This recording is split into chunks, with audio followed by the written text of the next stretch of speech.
What is your favorite Halloween candy? Ooh, I would say my favorite Halloween candy would have to be Butterfingers and candy corn. I have two.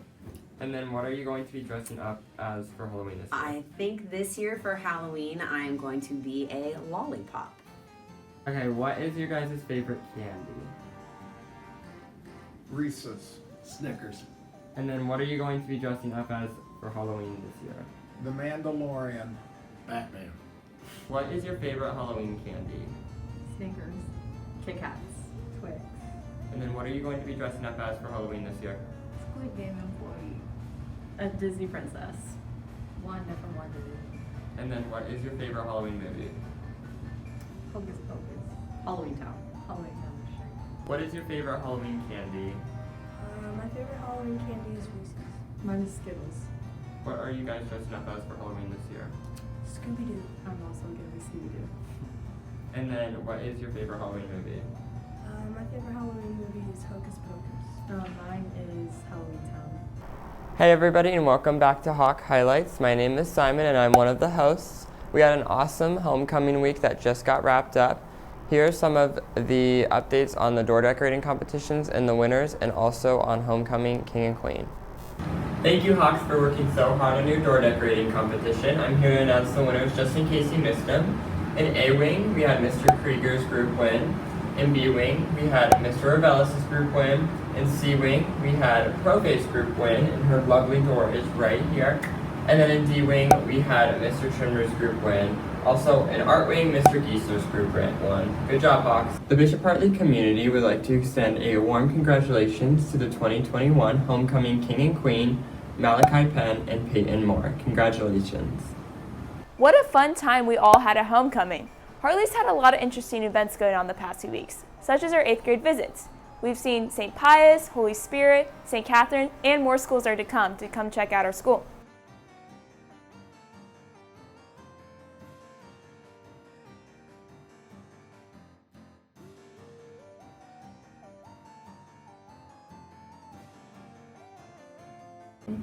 Hello everybody, today I'm here with Stuart Landry, and today he's going to be telling us about the fall production because he is a member of the drama program. So what is this year's show? So this year's show is Peter and the Starcatcher. It's kind of like a prequel to the real Peter Pan. It gives some background to, how Peter gets his name and the relationship between Captain Hook and Peter and Molly and all the other characters. That's so cool. What character do you play? So I play Prentice, one of the orphans. He's like a fearless leader, but deep down he knows he's not a true leader, but he's kind of the comedy relief of the show, and it's a really fun role to play. That's so fun.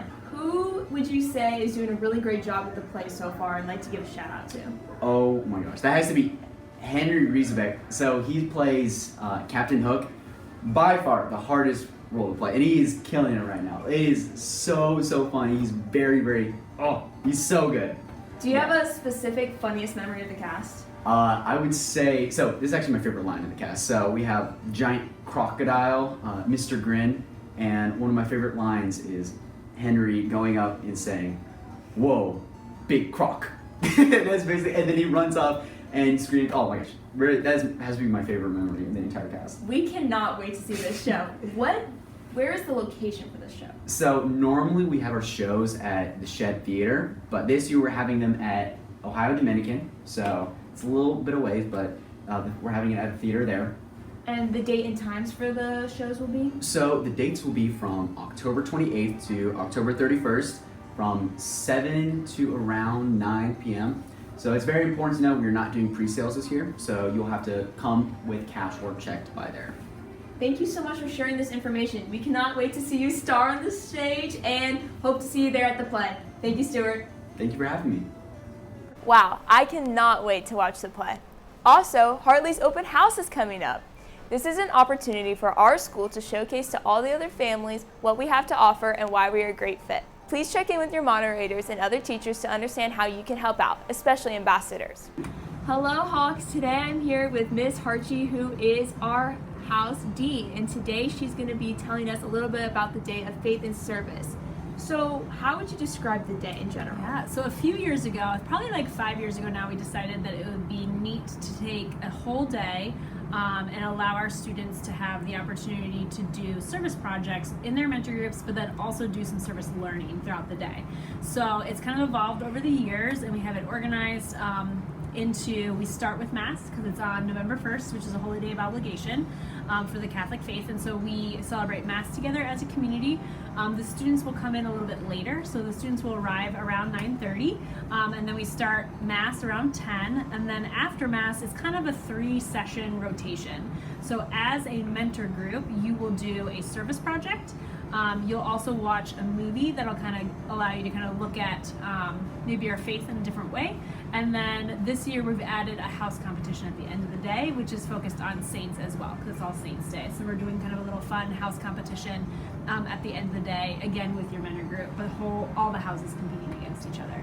Awesome. Yeah. So previously, I think students, upperclassmen, and teachers will remember that this day was previously called the Day of Prayer and Service. Mhm. So why is the name changed to faith this year? Yeah, so we kind of realized that obviously we have 6 pillars, and one of our pillars is faith and not prayer. And so we're like, oh, we could tie it into our pillars to make it a little bit more clear, because prayer is obviously an aspect with Mass, but then we, again, as it evolved, we kind of saw that there's different ways to embrace your faith and learn about your faith. So that's kind of one of the aspects of the day as well, to kind of see how your faith can be something that calls you to action. So service is tied into it with the service projects, but then also how our faith calls us to be more active in our communities and in our environment that we're in. So shifting to then also, we are hoping to do a day of preparation and community, which would be 2 other of our pillars later in the year, if we're able to kind of get that coordinated. We had plans for it, but then spring of 2020, it kind of got changed. So we're hoping to kind of keep that pillars connected in what we're doing with the house as well.